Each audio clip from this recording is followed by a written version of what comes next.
Yo, what up, though? It's Jay Hall. And the first time I got harassed by the police, and let me be clear, these are just times that stood out, okay? So the first time, though, that I got harassed by the police, I was like maybe 13, 14 years old. I was trying to hurry up and get home because I knew my mom had this curfew set up, you know what I'm saying? So I cut through the alley over in Dexter, where I grew up in Detroit, and I saw these two cops. One was kind of like being aggressive with this guy, and the other cop was kind of just chilling. I kept trying to go my way, and the cop that was chilling, he just grabbed me.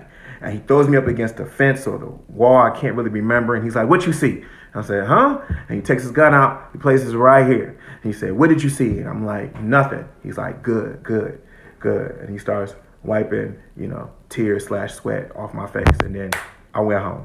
The second time that stands out is I was a little bit older, and my sister and I was walking with some friends in Illinois, and then we saw these cops rolling down the street, and they kind of gave us the, "Y'all stay right there. They about to zoom back around." So, I'm not gonna lie, we were skipping school. So me and my boys, we was like, "Oh, we out." So we was about to take off. My sister was like, "Well, we didn't do nothing." So she stayed still.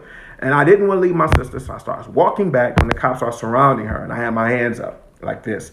And the cop that was walking towards me, he was like, "Yeah, homie, you know what it is. Wah, wah, wah, wah." Straight body shots all up in here. They handcuffed me and they threw me down, made me sit on the curb. My sister had to explain to them while we were out. We was just heading back up to school. We were just having a little fun. And then we had to apologize to the officers, for causing them trouble. Yeah, we apologized to them. Years later, I was a little young adult. I get pulled over. I guess because I have a broken taillight or whatever. The cop asked me for my license registration. As I'm reaching for it, he's like, "Where you coming from?" I said, "Why?" And I guess he didn't like the way I said why. So he's like, "Get out the car." I'm like, "What?" So as I'm getting out the car, he pulled me up out the car, threw the cuffs on me aggressively again, and then slammed my face down on the hood. Remind you, my car is still running. So the whole side of my face is hot, and it was a hot-ass summer day. After that, they let me go. The crazy thing about all of that is that was such a normal for me. I mean, so normal. Matter of fact, that when it first happened to me, I didn't tell my mom. No, because I didn't want my mom to get upset. I didn't tell her till years later till I was a grown man. But I couldn't wait to rush home to tell the big homies. Because I had for years heard their stories about how they got harassed by cops and beat down and showing me their scars and their marks. And I wanted to be a part of that. I got around them and I told them the story, despite the fact that I felt like I was about to die. My heart was racing and I could not wait. And they exchanged with me and I felt like a man. I felt like I had arrived. It was a ritual. It was a transition, a rite of passage. And I also felt coming up that was just the normal. I thought that was cool. That was all right. That's something you go through when you black. You know what I mean? And when people would complain about it, I look at them crazy like, "Yo, where you from?"